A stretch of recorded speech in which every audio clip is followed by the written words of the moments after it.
क्या लगता है इस बार बहादुर सिंह नंथला कमल खिलाने के लिए एक तरह से मैदान में उतरने की तैयारी कर रहे हैं? और इस बार हम उकलाना में कमल का फूल अवश्य खिलाएंगे। कि बहादुर सिंह नंथला ठीक हैं, व्यक्ति हैं, पहले चुनाव लड़े, वो दोनों एक तरह से हारे हुए हैं, नए चेहरे को साथ लेते हैं और समीकरण कुछ ऐसे बन के अगर आपके हाथ टिकट लग जाती है और जीत जाते हैं तो सपने कैसे हैं कि उकलाना क्षेत्र में कैसे काम करूँ? बड़े प्रोजेक्ट या इंडस्ट्रीज उस चीज को बढ़ावा दिया जाएगा ताकि उकलाना का विकास हो सके और वहाँ जो नौजवान है उनको रोजगार मिल सके। लेकिन अगर पार्टी टिकट ना दे, कहीं बगावत की मन में तो नहीं है कि यहाँ पर पार्टी ने टिकट नहीं दिया मैं बगावत करूंगा? देखिए, मैंने 2019 में भी कोई बगावत नहीं, ठीक है, उस टाइम भी मैं दौड़ में था। सर, जैसे सरकारी सेवा में आप थे, उसके बाद ये मन में कैसे आया कि राजनीति में घुसूं और राजनीति में घुसकर जनता के बीच जाऊं? ये लगा कि वहाँ कुछ लिमिट होती है, भाई जनता की सेवा जो हमारी इच्छा है उतनी कर नहीं पाते, तो मैंने वीआरएस लेके जन सेवा का पूरा बीड़ा उठाया ताकि मैं खुलकर जन सेवा कर सकूं। आपने भाजपा को क्यों चुना? कांग्रेस पार्टी भी थी, बहुत सारे दल हैं, इस बीच में भारतीय जनता पार्टी को चुनने का क्या कारण है? देखिए, भारतीय जनता पार्टी एक अनुशासित पार्टी है। समस्या तो कभी खत्म नहीं होती, समस्या कोई ना कोई निकल के आती है, तो मुख्य समस्या आपको क्या नजर आती है? शहर के अंदर पानी की पीने की समस्या थी।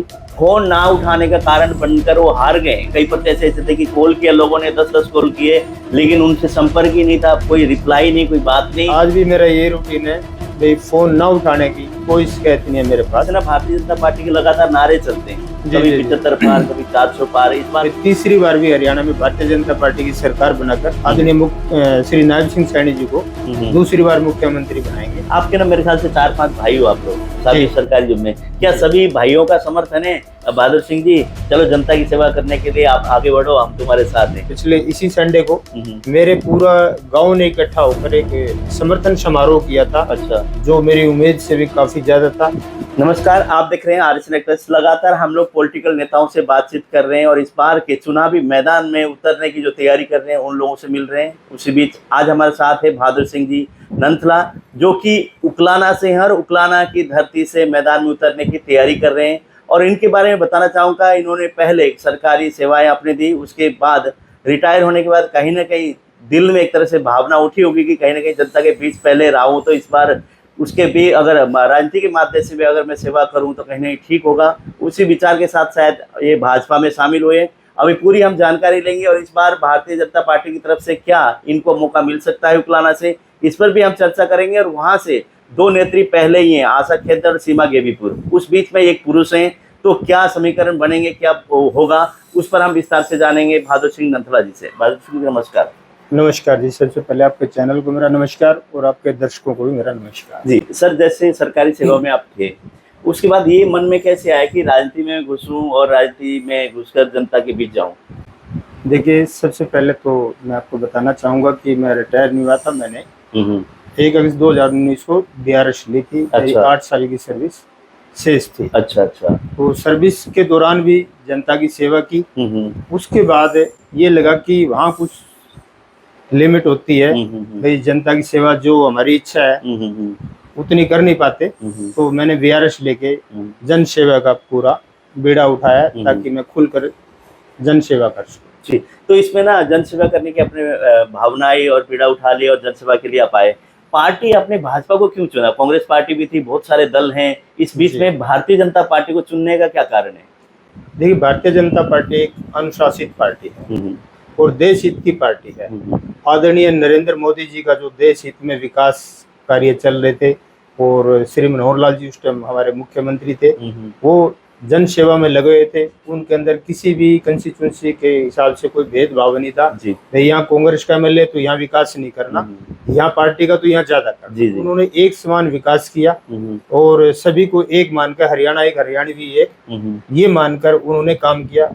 इस तरह की जो भारतीय जनता पार्टी की नीतियां हैं उनसे प्रभावित होकर मैंने भारतीय जनता पार्टी को चुना। तो जैसे कि जिस हिसाब से अपने प्रभावित होकर भारतीय जनता पार्टी को आपने चुना, तो भारतीय जनता पार्टी कहती है कोई भी नेता, कोई कार्यकर्ता है का हम मान सम्मान उतना देते हैं, क्या मान सम्मान उतना आपको मिला है जितना पार्टी दावा करती है? बिल्कुल बिल्कुल, भारतीय जनता पार्टी के अंदर सभी को मान सम्मान मिलता है। सबसे पहले तो भारतीय जनता पार्टी की ये बखूबी है कि अपने कार्यकर्ता का पूरा मान सम्मान करते हैं। जो भी मेहनत करता है उसका मान सम्मान भारतीय जनता पार्टी अवश्य करती है। जी, जैसे ना उकलाना विधानसभा में आप तैयारी भी कर रहे हैं, जैसे हमें पता चला है गांव-गांव आप जाते हैं, लगातार सेवा में आप लगे हुए हैं। वहाँ से तो बहुत पुराने-पुराने चेहरे बैठे हैं, आप एक नए चेहरे हैं। वहाँ से की अगर बात करें तो अनूप जी हैं जो कि मंत्री भी रहे, पहले विधायक रहे। नरेश सेठवाल भी जैसे कि वहाँ से वो विधायक रहे और आशा जी भी चुनाव लड़ चुकी, सीमा गेवीपुर भी लड़ चुकी। वहाँ पे कमल नहीं खिला। तो क्या लगता है इस बार बहादुर सिंह नंथला कमल खिलाने के लिए एक तरह से मैदान में उतरने की तैयारी कर रहे हैं? देखिए, सभी का अधिकार है जी, सभी राजनीतिक क्षेत्र में अलग अलग पार्टियों में रहकर सभी अपना अपना काम करते हैं। और जो उकलाना के अंदर कमल खिलाने की बात है, हमारे भारतीय जनता पार्टी के जितने भी कार्यकर्ता हैं सभी बखूबी से लगे हुए हैं। और मैं भी प्रत्येक गांव में जाकर जनता के बीच में रहता हूँ और जन सेवा करते हैं। अगर किसी की समस्या हमारे सामने आती है तो हम उसका निदान कराने की भी कोशिश करते हैं और हर दुख सुख में जाते हैं। और हमारी भारतीय जनता पार्टी की जो भी कार्यकर्ता हैं सभी पूरे मेहनत कर रहे हैं और इस बार हम उकलाना में कमल का फूल अवश्य खिलाएंगे और आदरणीय श्री नायब सिंह सैनी को दोबारा से मुख्यमंत्री बनाकर हरियाणा में तीसरी बार भारतीय जनता पार्टी की सरकार बनाएंगे। जी, जैसे हम लोग उकलाना की बात करें, उकलाना में विशेष तौर से किस तरह की वहाँ पे समस्याएं मुख्य तौर पे, हालांकि आप लोग ग्राउंड लेवल पे काम आप लोग कर रहे हैं, जा भी रहे हैं, वहीं पे समस्या तो कभी खत्म नहीं होती, समस्या कोई ना कोई निकल के आती है। तो मुख्य समस्या आपको क्या नजर आती है फिलहाल? देखिए, जो भारतीय जनता पार्टी की सरकार है बहुत अच्छे से काम कर रही है, चाहे एजुकेशन में ले लो, चाहे अपने पानी व्यवस्था में ले लो, या अभी उकलाना के अंदर पुल का निर्माण चल रहा है जो एक बहुत बड़ी समस्या थी, जहाँ ट्रैफिक का पूरा जाम लगता था। उसको देखते हुए वहाँ पे पुल का निर्माण चल रहा है जो शायद कुछ ही दिन में कंप्लीट हो जाएगा। और उकलाना शहर के अंदर पानी की पीने की समस्या थी, जो बाघड़ा डैम से पानी की पाइपलाइन मंजूर हो गई जिसपे बखूबी काम चल रहा है। और जो भी अनेक समस्याएं आती हैं उस पर बहुत अच्छे से काम हो रहा है।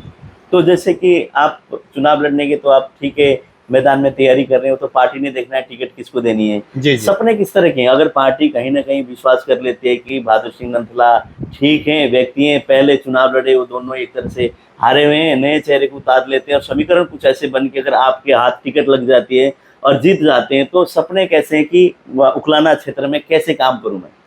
सबसे पहले तो मैं ये कहता हूँ कि मैं लगातार जनता के बीच में रहता हूँ और अगर पार्टी विश्वास करती है और मेरे को आशीर्वाद देती है तो मैं जनता के बीच में रहकर ही काम करूंगा। और जहाँ भी मेरे को कोई भी जन समस्या दिखेगी या कोई भी, जैसे उकलाना के अंदर बड़े प्रोजेक्ट लाने का लक्ष्य रहेगा, वहाँ पे कोई बड़े प्रोजेक्ट नहीं है, इस तरह के बड़े प्रोजेक्ट या इंडस्ट्रीज, उस चीज को बढ़ावा दिया जाएगा ताकि उकलाना का विकास हो सके और वहाँ जो नौजवान है उनको रोजगार मिल सके। तो बहादुर सिंह जी, मेन ना आम लोगों की समस्या होती है, बंदे चुने जाते हैं, नेता बन जाते हैं, लोग जनप्रतिनिधि चुनते हैं, सबसे मोटी समस्या जो आती है, जो पब्लिक अपनी समस्या को लेके कॉल करती है और कॉल नहीं उठाए जाते हैं, फोन नहीं उठता, सबसे मोटी शिकायत नेताओं से लोगों की ये रहती है। तो इसको दूर करने के लिए आपके किस तरह के होंगे कि हाँ ठीक है, किसी ने आपके वोटर है उसने अपनी समस्या को लेकर कोई कॉल किया, ताकि उसको, हाँ काम होना ना होना दूसरी बात है, लेकिन कहीं ना कहीं उसकी बात सुनी जाए फोन के माध्यम से या जैसे कि उसने संदेश देना है वो आप तक पहुंचे, उसके लिए किस तरह के आपके होंगे? देखिए, आज भी मेरा रूटीन है जी, अगर मैं कहीं व्यस्त हूँ, अगर मैं किसी कार्यकर्ता का फोन नहीं उठा पाया तो 100% फोन उसी दिन होगा, नहीं अगले दिन मेरा फोन अवश्य उनके पास जाएगा और मैं उनसे बात करके उनसे पूछूंगा अभी क्या काम था। जो भी मेरे को बताते हैं मैं उसका पूरा प्रयत्न करता हूँ भी ये काम उनका हो जाए या जो भी समस्या है उसका हल हो जाए। और अगर भारतीय जनता पार्टी मेरे पर विश्वास करेगी तो आज भी जनता के बीच में हूँ, आने वाले समय में भी जनता के बीच में रहूंगा और इस तरह फोन न उठाने वाली कोई किसी प्रकार की कोई शिकायत नहीं आएगी, ये मैं आपको विश्वास दिलाता हूँ। जैसे आपने विश्वास दिला, वहीं पे कई प्रत्याशी पिछले दिनों की अगर बात करें, पिछले चुनाव में फोन ना उठाने का कारण बनकर वो हार गए। कई प्रत्याशी ऐसे थे कि कॉल किया लोगों ने, 10-10 कॉल किए, लेकिन उनसे संपर्क ही नहीं था, कोई रिप्लाई नहीं, कोई बात नहीं। ये सबसे मोटी चीज है। जनता ये चाहते हैं कि अगर कोई दिक्कत हो, समस्या हो, तो आजकल सुविधा दी गई है फोन की, फोन के माध्यम से जानकारी दें, तो उस चीज को आप बखूबी मतलब पूरी तरह से आप वो करेंगे कि हाँ कहीं दिक्कत लोगों को ना आए। बिल्कुल जी, आज भी मेरा ये रूटीन है भाई, फोन ना उठाने की कोई शिकायत नहीं है मेरे पास। ठीक है, एक समय नहीं उठा सकता लेकिन उसके बाद मैं बैक कॉल अवश्य करता हूँ और ये रूटीन रहेगा मेरा जी, आगे भी ऐसी कोई शिकायत नहीं आएगी। तो फोन की तो आपने बता दी, उसके साथ साथ ना नेताओं से चुनने जाने के बाद वादे बहुत होते हैं, सपने बहुत दिखा देते हैं, वहीं पर सपने दिखाए और सपने इम्प्लीमेंट करने के लिए भी बहुत बार ना समस्या खड़ी हो जाती है कि लोग अपनी शिकायत लेके आते हैं तो वहाँ पे मिलते हैं पीए साहब, मंत्री जी बन जाते हैं तो मंत्री जी चंडीगढ़ से यहाँ बहुत हफ्ते में एक आधा बार आते हैं, तो उस चीज़ को कैसे मैनिपुलेट करेंगे ताकि जो आपकी ग्राउंड लेवल के लोग हैं, जो आम जन है, उनकी समस्या सुनने के लिए आप किस तरह से अपनी व्यवस्था तैयार करेंगे? देखिए, सबसे पहले तो हम जो भी हमारा कार्यक्रम रहेंगे उसी हिसाब से एक ग्रुप के माध्यम से मैसेज देंगे, भाई इस समय यहाँ होंगे, इस समय यहाँ होंगे। रही बात फोन ना उठाने वाली या जनता से ना मिलने वाली, कोई इस प्रकार की बात नहीं आएगी, जनता के बीच में ही रहेंगे। देखो, चंडीगढ़ चलो जाएंगे 1 या 2 दिन, उसके बाद जनता के बीच में लगातार रहेंगे। जो भी जनता से हमें कोई काम मिलेगा या कोई किसी प्रकार की सलाह मिलेगी, उसी हिसाब से उस काम को किया जाएगा। हालांकि आपका एक्सपीरियंस भी है बड़ा लंबा चौड़ा, सरकारी डिपार्टमेंट में आप रहे हैं, तो लोगों के संपर्क में आप रहे हैं, तो आपको पता है कैसे समस्याओं को हल किया जाए, ये भी आपको एक तरह से आप जानते हैं। तो जो वहीं से ना नरेश सेठवाल जी हैं, कांग्रेस पार्टी के पूर्व विधायक हैं, आप क्या मानते हैं कांग्रेस पार्टी के समय वहाँ पे कितना विकास वहाँ पे हुआ है? देखिए, कोई भी आदमी जब किसी भी सभा का नुमाइंदा चुना जाता है, वो अपने अपने प्रयत्न करते हैं, काम उन्होंने भी अपने प्रयत्न किए होंगे।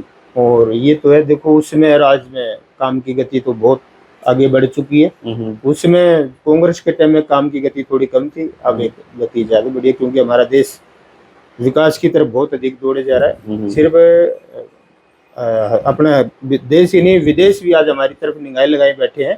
पहले क्या होता था कि दूसरे देश, रूस, अमेरिका, ये अगर कोई बात रखते थे तो हमारे देशवासी उस बात को सुनते थे जी। लेकिन आज आदरणीय मोदी जी की वजह से हमारा देश कोई बात करता है तो दूसरे देश बात सुनते हैं, और हमारे देश की जो प्रधानमंत्री बात कहते हैं उसको तवज्जो भी दी जाती है, और उस पर पूरा काम भी होता है जी। वहीं पे ना बहुत सारे जो नेताओं की बात करें कि जो ग्राउंड में तैयारी कर रहे हैं, चुनाव लड़ने की मन में इच्छा है, आखिर एंड में जाके ना टिकट कट जाती है और उस तरह से बागी होकर कई बार ना दूसरी पार्टी में चले जाते हैं, और चुनाव कई बार तो पार्टियां दे देती, कई बार आश्वासन दे के ले जाती है। कहीं ना कहीं अगर आप चुनाव में आपने ग्राउंड तैयार कर लिया है, हाँ, कि एक तरह से 2 महिला 1 पुरुष है, और उसी की आपकी बात करें तो ग्राउंड में पूरी तरह से लोग चाहते भी हैं कि ठीक है बहादुर सिंह नंथलाइक मिलनसारे हमारे बीच के हैं, कहीं ना कहीं अगर पार्टी टिकट ना दे, कहीं बगावत की मन में तो नहीं है कि यहाँ पर पार्टी ने टिकट नहीं दिया मैं बगावत करूंगा? देखिए, मैंने 2019 में भी कोई बगावत नहीं, ठीक है, उस टाइम भी मैं दौड़ में था जी। भारतीय जनता पार्टी ने आशा खेदड़ जी पे विश्वास जताया, उनको दे दी, मैंने उनका पूरा साथ दिया और कहीं बगावत नहीं की। और इसमें भी जो पार्टी कहेगी वो सर्वमान्य है। भारतीय जनता पार्टी में थे और हैं और आगे भी रहेंगे। बहुत अच्छी बात इन्होंने कहा कि पहले भी टिकट के दौड़ में थे, टिकट कट गई, उसके बावजूद भी हम पार्टी में रह गए, नहीं तो हम पहले भी एक तरह से बगावत कर सकते थे। वहीं पर ना 2 महिलाएं, आप एक मतलब अकेले पुरुष हैं, वहाँ पे उकलाना क्षेत्र में बहुत सबसे कम एक तरह से प्रत्याशी है वहाँ से जो टिकट मांग रहे हैं, तो आपको क्या लगता है 2 महिलाओं के बीच में 1 पुरुष, क्या पार्टी किस तरह से लेगी इस चीज को? देखिए, वो तो पार्टी ने लेना, वो देखेगी ग्राउंड रिपोर्ट किसकी ज्यादा है, किसके प्रति जनता का विश्वास है, और ग्राउंड रिपोर्ट देखकर ही भारतीय जनता पार्टी ये निर्णय लेती है जी। भारतीय जनता पार्टी के 2 दिन तक दिल्ली में बैठक भी चली संघ के नेताओं के साथ, उन्होंने ये कहा कि पृष्ठभूमि जो क्षेत्र है वहाँ पे जनता के बीच जो रहा है उसकी कार्यशैली कैसी है, उसके आधार पर टिकट देंगे, इस तरह की कल की खबर आई थी, और उसको लेकर लोगों ने बड़ी अच्छी अपनी अपनी प्रतिक्रिया भी दी। कहीं ना कहीं जनता के बीच रहने वाले को अगर प्रत्याशी बना के मैदान में उतारेंगे तो कहीं ना कहीं भाजपा इस बार फिर से तीसरी बार सरकार बना सकती है, इस तरह की बातें थी। आपको क्या लगता है, जैसे ना भारतीय जनता पार्टी के लगातार नारे चलते हैं, कभी 75 पार, कभी 400 पार, इस बार का नारा अभी एक तरह से अनाउंस नहीं हुआ, क्या लगता है आपको पूरे हरियाणा में क्या रहने वाला है इस बार विधानसभा में? नारा अनाउंस हो चुका है जी। अच्छा, हमारा एक ही क्लियर एजेंडा है जी, भाई तीसरी बार भी हरियाणा में भारतीय जनता पार्टी की सरकार बनाकर आदरणीय श्री नायब सिंह सैनी जी को दूसरी बार मुख्यमंत्री बनाएंगे। अच्छा। और आदरणीय नायब सिंह सैनी जी बड़े सरल स्वभाव के व्यक्ति हैं, जो 24 घंटे में से कम 20 घंटे जनता के बीच में रहकर जनता की सेवा करने की उनके अंदर भावना है, और एक हंसमुख व्यक्तित्व के धनी है, जो 24 घंटे हर कार्यकर्ता से बड़े अच्छे से मिलते हैं। तो आपके तो निवास पे भी वो आगे गए थे पिछले दिनों, मेरे ख्याल से खाना खुना भी आपके यहाँ पे रखा गया था, और मुख्यमंत्री जी आए थे, तो किस तरह की बातें हुई आपकी? देखिए, वो तो एक शिष्टाचार के नाते डिनर रखा गया था, और उस डिनर में आए, और वहाँ पे मैं अकेला नहीं, हमारे भारतीय जनता पार्टी के लगभग 1200-1300 कार्यकर्ता थे। हम्म, उन सभी से आदरणीय मुख्यमंत्री जी ने बड़े आराम से एक एक कार्यकर्ता से मिलना हुआ और सभी के जो भी समस्याएं उन्होंने रखी उनका मौके पे ही निदान किया और सभी कार्यकर्ता बड़े खुश थे आदरणीय मुख्यमंत्री जी से मिलकर। जी। अब ना जैसे ओबीसी और एसबीसी को लेके मुख्यमंत्री नई जी। नई घोषणाएं कर रहे हैं। जी। क्रिमिनल की बात करें तो 6 से 8 लाख किया, उसका भी भव्य स्वागत हरियाणा में अलग अलग इलाके में कर रहे हैं। तो कहीं ना कहीं आम जन की सुविधा के लिए मुख्यमंत्री का प्रयास जो चल रहा है, क्या निरंतर ये चलेगा या कहीं ना कहीं एक तरह से अभी चुनाव है और चुनावी वो बन के एक तरह से जुमला, कांग्रेस तो सीधा कहती है ना भाजपा तो जुमला छोड़ती है, कोई जुमला तो नहीं साबित होगा ये? देखो, वो कांग्रेस की अपनी सोच है जी। उन्होंने क्या जुमले छोड़े थे, उन्होंने क्या किया, वो सभी जनता को पता है। सबसे ज्यादा विकास कहाँ होता था, कौन से जिलों में होता था, वो विकास सिर्फ जिलों तक ही सीमित था, ना कि पूरे हरियाणा में। आज विकास पूरे हरियाणा में है। देखते हैं कि ऐसा कोई भेदभाव कहीं नहीं किया जाता है भी ये जिला कौन सा है, ये कौन सा है। जिले देख के या विधानसभा में कौन एमएलए है वो देख के काम नहीं किए जाते। और जो रही बात है, आज जो भारतीय जनता पार्टी के मुख्यमंत्री श्री नायब सिंह सैनी जी चाहे एससी समाज का विकास कर रहे हैं और चाहे ओबीसी समाज में, इनको जो लग रहा है भी इन समाज को ये चीजें देने की आवश्यकता है, उन्हीं चीजों की घोषणा कर रहे हैं और उन पे इम्प्लीमेंट भी हो रहा है। और आने वाले समय में तीसरी बार सरकार बनने के बाद भी जो बचे हुए काम है उन पे बड़ा बारीकी से काम होगा, ताकि एससी समाज, बीसी समाज या हमारे किसान भाइयों के लिए कोई भी काम होगा, किसान भाइयों को या मजदूर भाइयों को भी पूरी सुविधा दी जाएंगी। अगर किसान भाइयों को भी अगर कहीं ये लग रहा है भी ये हमारी मांग रहेगी, वो आदरणीय मुख्यमंत्री जी से मिले हैं और आगे मिलते रहेंगे। अगर उनकी भी कोई समस्या है तो उनका भी समाधान आदरणीय मुख्यमंत्री जी अवश्य करेंगे। जी। आपके ना मेरे ख्याल से 4-5 भाई हो आप लोग सभी सरकारी जॉब में, क्या सभी भाइयों का समर्थन है बहादुर सिंह जी, चलो जनता की सेवा करने के लिए आप आगे बढ़ो, हम तुम्हारे साथ हैं? देखिए, हम 5 भाई हैं जी और 5 सरकारी सेवा में हैं। मैंने वीआरएस ले ली थी, 4 भाई हैं जी। तो सरकारी सेवा में रह के भी जन सेवा की जाती है और सभी की जन सेवा की भावना है। वो भी जहाँ भी उनकी ड्यूटियां हैं वो जन सेवा में लगे रहते हैं। और मतलब भाइयों का ही नहीं, पूरे परिवार का ही नहीं, पूरे हल्के का बहुत अच्छा मेरे प्रति रुझान है। और अभी पिछले इसी संडे को मेरे पूरा गांव ने इकट्ठा होकर एक समर्थन समारोह किया था। अच्छा। जो मेरी उम्मीद से भी काफी ज्यादा था। मैं आपके माध्यम से नंगतला वासियों का हृदय गहराई से धन्यवाद करता हूँ कि उन्होंने मेरे को इतना मान सम्मान दिया और समर्थन दिया। जी। बहादुर सिंह जी, जैसे अगर पार्टी की तरफ से, वही मैं कहता हूँ बार बार की पार्टी बड़े सोच विचार करके इस बार चले टिकट देने वाली है जी। वहीं पे ग्राउंड स्तर की बात करें तो आप लगातार, जैसे कि आपने सेवा सरकारी उससे अपने इजाजत लेकर आप लोग जनसेवा में गए, तब से लेके आप ग्राउंड पर हो, ये चीज भी आपकी काउंट की जाएगी। और पिछली बार जो कि आशा जी जो हारी वो और सीमा जी जैसे दूसरी पार्टी से इसमें आई हैं, ये सारा भारतीय जनता पार्टी देखेगी। उस हिसाब से आपको क्या मानते हैं आप कि भारतीय जनता पार्टी के 3 नामों में पहले में आप हैं, दूसरे में या तीसरे में है? देखिए, हमारा काम है जी ग्राउंड पे मेहनत करना। ये पार्टी निर्णय लेगी वे ग्राउंड रिपोर्ट पे कौन ठीक है और उसी आधार पर भारतीय जनता पार्टी अपना निर्णय लेगी वे किसको ये सम्मान दिया जाए। जी। जेजीपी और इनेलो का, जैसे कि हम लोग बात करें, पहले इनेलो से वहां से विधायक रहे, फिर उसके बाद जेजीपी से 2 बार, तो उनका एक तरह से पूरी तरह से उकलाना को तो इंटरनेशनल लोकदल और जेजीपी का गढ़ मानते हैं। वहीं पे कांग्रेस की चलो पहले था, उसके बाद में लगातार 2 बार वो रहे हैं, तो उस चीज को कैसे तोड़ेंगे इस बार? देखिए, इनेलो और जहाँ तक जेजेपी की बात है, वो लोकसभा में आप देख ही चुके हैं उनका कितना गढ़ है, टोटल उनको कितने वोट आए हैं। गढ़ तो उकलाना ही नहीं, उचाना और सभी जगह टूट चुका है जी।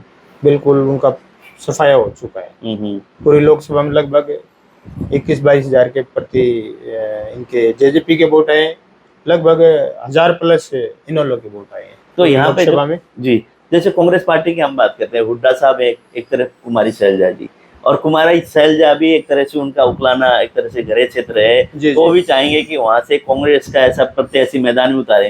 कांग्रेस में भी आपस में घमासान होने की सिचुएशन खड़ी हो रही है कि उकलाना में अगर बात करें तो? देखिए, वो तो आप देख ही चुके हैं। अभी संडे को ही एक ओबीसी समाज का सम्मेलन रखा था, वो भी इकट्ठे होकर नहीं रख सके। हुड्डा साहब के नेतृत्व में हिसार में रखा गया था और बहन कुमारी शैलजा के नेतृत्व में बरुवाला में रखा गया था। वो तो घमासान तो आप देख ही रहे हैं। तो उसका फायदा भारतीय जनता पार्टी को मिलेगा पूरा? अवश्य मिलेगा जी। चलो, हाँ जी, हाँ जी। तो जनता से क्या अपील करना चाहिए, क्या कहना चाहेंगे? जैसे कि उकलाना से लगातार आप मैदान में, और इस बार उम्मीद भी आप लगा रहे हैं कि पार्टी आपको आशीर्वाद दे।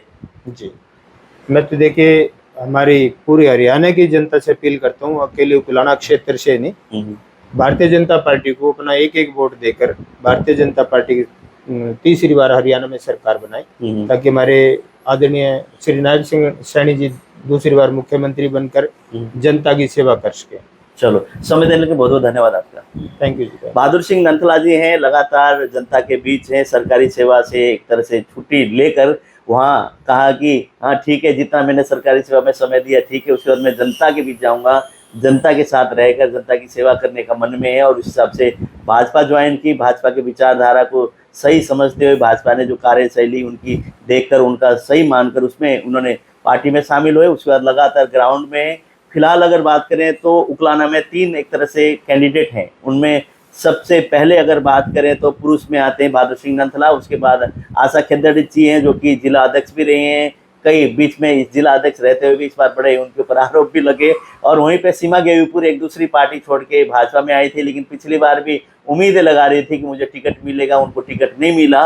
और देखते हैं इस बार भाजपा किस पर एक तरह से मोहर लगाएगी, कौन से प्रत्याशी को मैदान में उतारेगी। और बहादुर सिंह नंथला की बात करें तो लगातार जनता के बीच जा रहे हैं, जनता एक तरह से इनको एक्सेप्ट भी कर रही है, क्योंकि सच्चा बोलना और एक तरह से मिलनसार भाव और एक तरह से लोगों के साथ अटैचमेंट जो है वो बढ़ रही है, तो लोग कहीं ना कहीं इनको भी एक तरह से लोग पसंद करते हैं। तो भाजपा देखेगी ग्राउंड स्तर पे कौन काम कर रहा है और कौन किसको उतारना चाहिए, ये तो आगे की बात है। लेकिन कहीं ना कहीं अगर बहादुर सिंह नंथला की बात करें तो जनता के बीच रहने का फायदा इनको मिल भी सकता है। इस तरह की बातें आप अपनी प्रतिक्रिया अवश्य डालें। और उकलाना क्षेत्र की जो भी बहादुर सिंह नंथला जी को लेकर क्या मानते हैं, इनसे आपकी मुलाकात हुई तो कैसा इनका स्वभाव है, आप किस तरह से इनको देखते हैं, और ये जो आपकी उम्मीदों पर क्या खरा उतर पाएंगे, वो सारे अपने प्रतिक्रिया कमेंट बॉक्स में कमेंट करके अवश्य बताएं।